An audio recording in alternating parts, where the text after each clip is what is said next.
இயலாமையில் நீ செயல்படுவீர். கரம் என்னை விலகாதிருக்கும். என் இயலாமையில் நீ செயல்படுவீர்.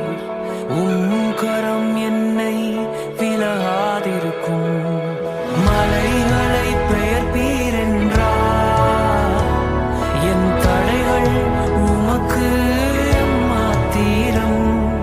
மரித்தோரை எழ செய்தீர் என்றார். என் நோய்கள் உமக்கு மாத்திரம்.